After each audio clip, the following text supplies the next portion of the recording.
From here, let's just go to a simple transition from the Jazz.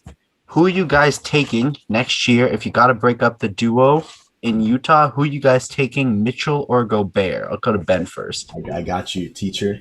I'm gonna pick Mitchell. I think Gobert's a rare talent. Obviously, you don't find a guy who wins 3 Defensive Player of the Years every day when you're finding talent, but you also don't find Donovan Mitchell every day. And you also, when you have both of these guys, you don't have a 25-year-old Donovan Mitchell every day, but a 30-year-old Rudy Gobert. When you look at their ages, this offseason, Rudy Gobert will be 30 years old. He's he's already on his way.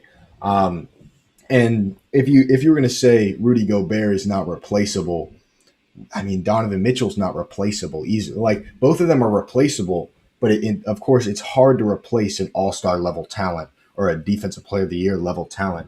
I would say the deciding factor, it is a close race. They're pretty even when it comes to general production for their teams, but I would say because of how high Donovan Mitchell elevates his game to in the playoffs, and how Rudy Gobert, his game relatively plummets in the playoffs. Like he did well in game one, but you can easily exploit Rudy Gobert's flaws in the playoffs. And when it comes to playoff time, Donovan Mitchell does not have a flaw that you can exploit. I would take Gobert in this one because I think Gobert receives unnecessary hate for his postseason performance. People love to clown him for that 1-point performance, but I mean, he had, like you said, he had a great game. He allowed 4 opponents that was guarded by him went 4 for 19. I mean, he's debatably the best defender in the NBA right now, besides Giannis. I mean, he's always been. He's won multiple Defensive Player of the Year.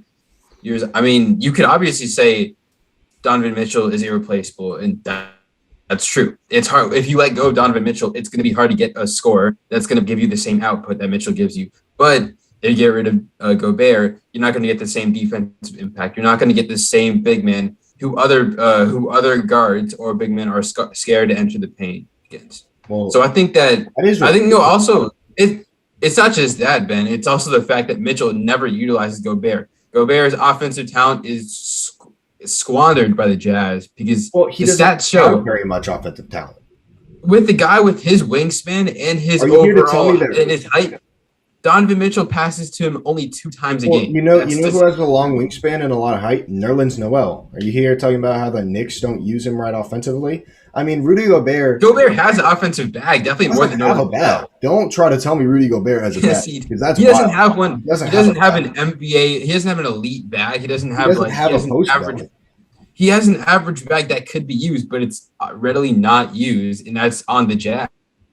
You can't tell me that he's okay. Here's the thing though. Why is Mitchell? Why is he so resistant to passing to Gobert? That's my thing. Is like, who are you gonna put Donovan Mitchell with? I'm not saying necessarily you take Gobert, but like if you have someone who he can score in the post, and he has shown that he can be a great teammate and affect the floor really well.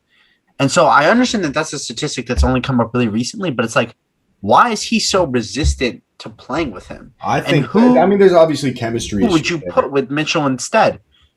I mean, like when you trade Gobert, like you're either getting a stockpile of draft picks or you're getting another player relatively in Gobert's area code.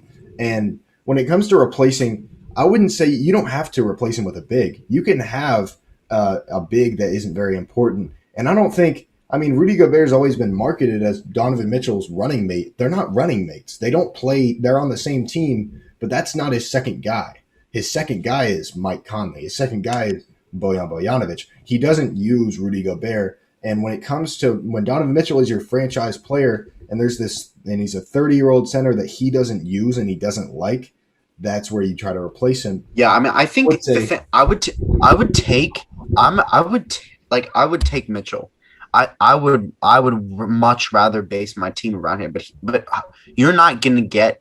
I can't imagine a scenario where you get anything from Gobert that's gonna be better than just staying with Gobert. Like you can't get a player.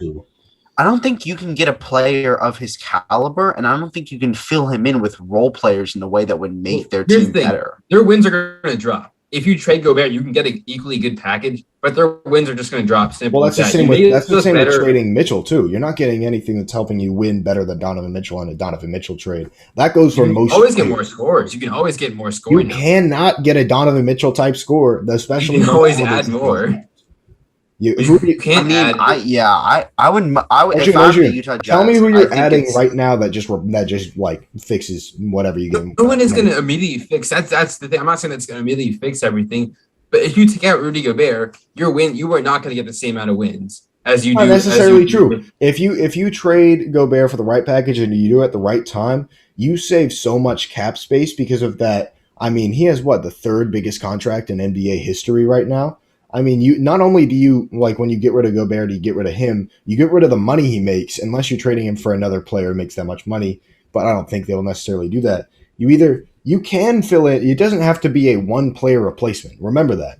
When you trade Gobert, you open up the cap space, you get draft picks, or you get another star player.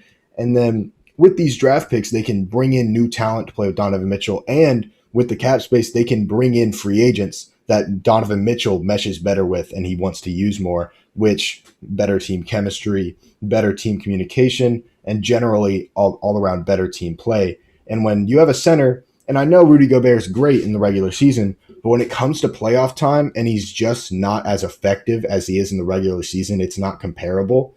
That's just a flaw that I would have to pick Mitchell over him for. Yeah, I agree.